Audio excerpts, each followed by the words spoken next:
अगर आप कोई भी काम छोड़ के इस वीडियो को देखने आए हैं तो प्लीज अपने काम के साथ बैठ जाइए और मैं जो भी बोल रही हूँ बस उससे ध्यान से सुन लीजिए। That's it. अपना काम करो, टाइम वेस्ट मत करो एंड ये व्लॉग देखो।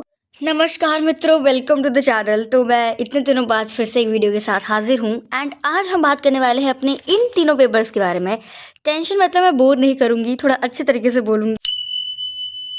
बोर तो तुम मेरी सारी वीडियोज़ में ही हो जाते होगे, बट ठीक है, कोई नहीं। I will try my best कि मैं इनको बताते हुए बोर ना करूँ। मैंने कहा था ना कि मैंने कहा था ना कि जब मैं संस्कृत मैंने कहा था ना कि जब मैं ऐसे का पेपर दे के आऊँगी तो 9 बजे तक मैं पेपर ही चेक करते रहूँगी एंड मैंने वही किया है। 9 बजे के बाद पढ़ाई शुरू करी थी। और संस्कृत में तो कैसे बताऊँगी मैं तुम्हें, एसएसटी कैसे गया। मेन मैथ्स जी, इसके बारे में मुझे बहुत बात करनी है। मैंने जिस दिन मैथ्स का पेपर था उस दिन काफ़ी कुछ फिल्म कर लिया था, लेकिन मेरा इतना ज़्यादा ही मूड ऑफ था, मतलब इतनी ज़्यादा मैं ओवरवेलम्ड थी कि मैंने ना सारे क्लिप्स डिलीट मार दिए। ठीक है, मतलब मैं अपनी मेहनत को इतना बर्बाद क्यों करती हूँ यार। तो अभी क्या है ना मेरा, तो सबसे पहले हम बात करने वाले हैं मैथ्स के बारे में। तो चलो शुरू करते हैं। Like when I got my paper, like जब मैंने पेपर देखा अपना मैथ्स का, आई वाज लाइक यार ये तो मुझे आता है, मैं सब कुछ कर लूँगी। मैं कर रही थी स्टार्टिंग में इन क्वेश्चंस को भी एकदम अच्छे से, ठीक है, और मेरे से टाइम मैनेजमेंट नहीं हो पाया। और क्योंकि अब मेरे को पता चल गया, अब मेरे दिमाग में ये बैठ चुका है कि मेरे इतने क्वेश्चन रह रहे हैं, मैं अभी 15th वन पे ही हूँ, इतने पे ही हूँ और 1 घंटा रह रहा है, तो मैं इतना कैसे करूँगी। अब क्योंकि ये मेरे को पता चल चुका है तो अब समीक्षा होने लगी पैनिक, और थोड़ा सा नहीं बहुत ज़्यादा। तो मैंने बहुत ही जल्दी एकदम घसी पसी राइटिंग में शुरू किया। और उसके बाद पता है क्या यार, गलती क्या की मैंने, मेरे को हर एक क्वेश्चन आता था। मैंने ये जीएसटी वाला क्वेश्चन तो पता नहीं कितनी बार किया, फिर भी देखो तो इसमें मेरा स्टार बना हुआ है एंड 29 लिख रखा है, क्योंकि मुझसे सॉल्व ही नहीं हो रहा था। मतलब जो स्टेप्स है एंड तक के बिल्कुल सही कर रही थी, बट एंड का जो आंसर निकालना है ना वो गलत कर रही थी। मतलब फॉर एग्जाम्पल अगर कोई एंड का आंसर निकालना है प्रॉपर, तो हम किसी चीज़ का मतलब माइनस या सब्ट्रैक्शन करेंगे, मतलब उस माइनस या सब्ट्रैक्शन में एग्जाम्पल दे रही हूँ, तो कोई ना कोई गलती हो जाती थी। फॉर एग्जाम्पल अगर इधर एंड में 5 आना है तो मैं इधर 6 कर दे रही हूँ, अगर इधर स्टार्टिंग में 2 आना है तो इधर मेरे गलती से 1 हो जा रहा है, और इस वजह से मेरी पूरी आंसर पलट जा रही है, जबकि स्टेप्स बिल्कुल सही हैं। और तुम बिलीव नहीं करोगे, सेक्शन सी में सेक्शन डी में और सी में कितने क्वेश्चन होंगे भाई, जिसको मैंने ऐसे ही किया, मेरे कितने तो निकल भी नहीं रहे थे। मैंने 1 बार किया, 2 बार किया, 3 बार किया, नहीं निकल रहा था, और बाद में फ्रस्ट्रेट हो गई। मेरे को लग रहा था कि भाई यार कैसे हो रहा है मेरे सब कुछ। 29th वाला क्वेश्चन मैंने इतनी बार सॉल्व कर रखा है, बट फिर भी मेरे से मतलब हो ही नहीं रहा था, और एंड में मेरा आंसर नहीं निकला, फिर मेरे को छोड़ना ही पड़ा। और एक और बात, ये जो हमारा क्वेश्चन था पॉपुलेशन वाला, तुम देखोगे चैप्टर 7 हमारा कंपेयरिंग क्वांटिटीज, उसका फर्स्ट क्वेश्चन है ये क्वेश्चन। यार मैंने इसको इतनी बार सॉल्व कर रखा था और मेरा इसका आंसर नहीं निकला। पहले मेरा इसका नहीं निकल रहा था, फिर मैंने बहुत मतलब ऐसे 1-2 बार ट्राई किया तो मेरा इसका निकल गया, बट इसका यार 2005 इतना ईजी था फिर भी मेरा नहीं करता। पता है मेरे बिल्कुल सारे स्टेप सही थे। जो एंड का कैलकुलेशन था, जो आया था 135 मल्टीप्लाई बाय 21 और 21, उसमें गलती कर दी और मेरा आंसर नहीं निकल रहा था। तो यही चीज़ मैंने लगभग क्वेश्चंस में करी है एंड दैट इज़ वाई मेरा जो पेपर है वो बहुत ही बेकार गया है। तो अब मैं एक्सपेक्टेड स्कोर तो नहीं बता सकती हूँ कि यार मैं कितना एक्सपेक्ट कर रही हूँ, बिकॉज देखो कुछ भी हो सकता है। मतलब अब तुम सोच रहे हो कि यार ज़रूर इसकी मल्टीप्लिकेशन सब्ट्रैक्शन वगैरह मतलब बहुत ही लो क्वालिटी की होगी इसलिए ऐसा कर रही है, लेकिन नहीं। द रीज़न बिहाइंड दिस कि जब मेरे माइंड को पता चल गया कि 1 घंटा बच रहा है, तो मैं क्या करने लगे, अगर फॉर एग्जांपल मैं बताया 135 मल्टीप्लाई बाय 21, तो मैंने किया। अब क्या कह रहा है कि एकदम जल्दी जल्दी कर रही हूँ, 21 उस जल्दी में मैंने कहीं 2 की जगह 3 लिख दिया गलती से, फिर पूरा आंसर बिगड़ गया। और फिर मैं पता क्या सोचती हूँ कि यार अब तो आंसर बिगड़ गया, ये गलत आ रहा है, मैं क्या करूँगी, इसको एंड में कर लूँगी। अब एंड में कहाँ से करूँ भाई साहब, जब मेरे पास टाइम ही नहीं बचा। 2 आवर 30 मिनट्स का पेपर था, इसको मैं 3 आवर 30 मिनट्स में करके आई हूँ। Yes, you heard it right. मैं इतनी ज़्यादा बेवकूफ़ हूँ यार, इसलिए मैंने अपने पोस्ट में लिखा भी था योर बेवकूफ़ समीक्षा, बिकॉज आई एम बेवकूफ़। तो भाई देखो, तो मेरे को टाइम मैनेजमेंट सीखना है, और if you have any tip, चाहे कुछ भी हो टाइम मैनेजमेंट से related, please drop a comment और बताओ मुझे कि हाउ टू डू। वैसे तुम्हारे पास एक एग्ज़ाम रह रहा है, बट नाइन्थ रह रही है मेरी यार, उसमें सीखना है मेरे को, plus 10th the main one. भाई वो क्या यार, मैं नहीं कर पाऊँगी तो फिर तो मेरा अच्छा आधा खासा चीज़ भी बर्बाद हो गया मेरा, एंड मुझे इसलिए इसके बारे में बात करने का बिल्कुल भी मन नहीं कर रहा था। कमिंग टू एसएसटी, ठीक है, तो हिस्ट्री वॉज बहुत ही लाइक बकवास। लेकिन मैंने तुक्का लगाया, वो बिल्कुल सही हो गया। पहली बार ऐसा हुआ है कि मैंने कोई चीज़ में तुक्का लगाया हो और वो बिल्कुल सही हुआ। अब देखो क्वेश्चन टू क्वेश्चन में डिस्कस करने वाली होनी, इतना बोर नहीं करना है मेरे को तुम्हें। बाकी तुम देख लो, मैं यहाँ पे हिस्ट्री का करके आई हूँ, बिल्कुल सही है सब।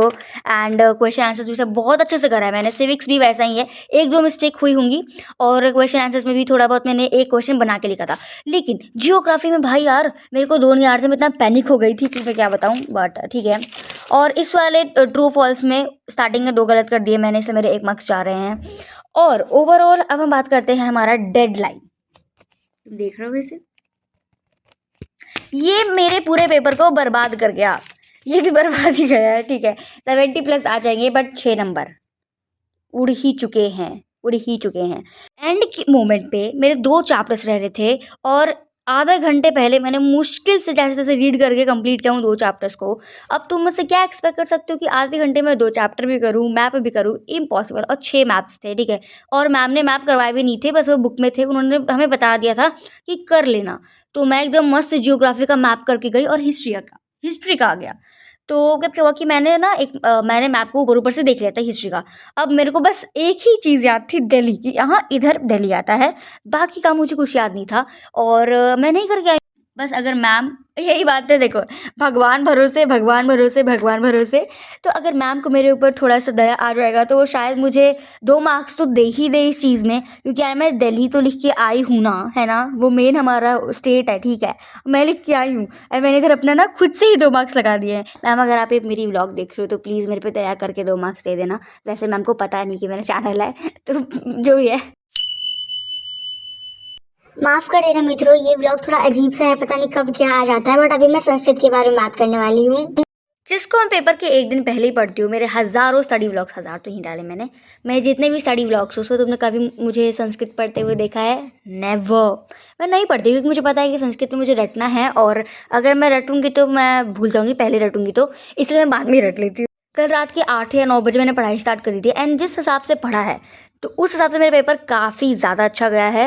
एंड देखो मेरा पेपर बहुत अच्छा गया है, बट वही है ना कि बेवकूफ़ी नेवर, भाई बेवकूफ़ी मेरे से दूर रह ही नहीं सकती है, तो मैं बेवकूफ़ी करके आई हूँ। और पता है छोटी मोटी बेवकूफ़ी नहीं है यार, 5 नंबर गलत करके आई हूँ, ठीक है।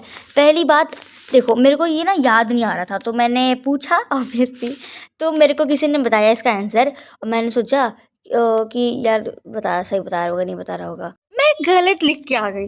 फिर इसमें भी ये सारे वो थे प्रश्न निर्माण, इसका था कह आता, ठीक है, और मैंने सही लिख करके उससे गलत कर दिया। और पता है जब हम सही लिख के आते हैं उसे गलत करते हैं, दिल को इतनी चोट पहुंचती है ना, और इधर ही 2 मार्क्स गए, ये 1-1 नंबर के थे, ठीक है। और उसके बाद फिर हमारा नेक्स्ट पेज आता है ये, इसमें जो तुम 3 देख रहे हो तीनों ही गलत है। हाँ, मैंने क्या किया ना कि इसको और इसको सबको आगे पीछे कर दिया, ठीक है, क्योंकि इसमें सब में बालक था। आई वॉज सुपर कंफ्यूज्ड, मेरे को लगा क्या ही होगा, कर देते हैं कुछ भी। और भाई जब मुझे पता चला ना कि मैं गलत करके आई हूँ, मेरे को इतना बुरा लग रहा था कि 5 मार्क्स मेरे यूं ही निकल गए और 2-3 मार्क्स मेरे मिस्टेक में मान लो। तो अगेन एक्सपेक्टिंग 70+, लेकिन ऐसा नहीं है कि मतलब 70+, 76, 77, 5 मार्क्स तो यूँ चलेगा भाई क्या। तो तुम तो समझ सकते हो, वही एसएसटी की तरह ही 71, 72, 73। तो बस यार यही मेरे 3 पेपर थे। एंड मैं देखो यार, एसएसटी और संस्कृत तो चलो चलता भी है कि वो थोड़ी बहुत तो हो जाती है सडन मिस्टेक्स, या फिर ऐसे मैंने मैप नहीं किया तो होता है। बट यार मैथ्स में मैंने एक्सपेक्ट नहीं किया था कि मेरे साथ ये होता है। मतलब पहले 7th में भी या 8th में भी मेरे साथ यही हुआ था, लेकिन अब मैं उसको फाइंड आउट नहीं कर पाई कि रीज़न क्या है। मतलब मैंने सोचा कि यार मेरे को आता नहीं होगा, इसी वजह से मैं कर नहीं पाई। लेकिन इस बार मेरे को रीज़न पता चला कि टाइम मैनेजमेंट नहीं हो पाया। मतलब मेरे को बहुत ज़्यादा नर्वसनेस हो गई और इस वजह से मेरा एंड का आंसर गलत आ गया। तो मेरे को इस बार ही रीज़न पता चला है। देखो, तो इस बार का पेपर मेरा इतना कुछ खास जा नहीं रहा है और मैं भगवान के भरोसे हूँ, बस मैं भगवान के भरोसे ही हूँ। और मैं पेपर स्टार्ट होने से पहले भगवान का नाम लेके स्टार्ट करती हूँ कि बस प्लीज़ अच्छा जाए बस। तो for those who thinks that हमने 8th में अच्छा नहीं किया यार, पता नहीं 9th में क्या करेंगे, ये वो एंड ऑल दो स्टफ्स, तो प्लीज़ लिसन केयरफुली। ये हमारा 8 था, हमारी जो पढ़ाई है उसका बेस है, और हमारी एकेडमिक ईरा तो अभी स्टार्ट ही हुई है भाई, 9th अभी स्टार्ट हुई होगी, वो भी उसका बेस, ठीक है। अभी ये नहीं कि मैं 9th भी यही भी निकाल देना है, 9th में हमें सच में अच्छे से पढ़ाई करनी है, because 9th is super duper hard as मैंने सबसे सुना है। अब वो तो 9th में जाके ही पता चलेगा, बाकी स्टडी व्लॉग्स तो आएंगे ही। ये बस मेरे को अपडेट वीडियो देनी थी तो मैंने बना ली थी, क्योंकि मेरे को अब थोड़ा अच्छा फील होता है, एंड अब था कि मैं स्टेट में हूँ कि हाँ मैं बात कर सकती हूँ इनके बारे में, तो हाँ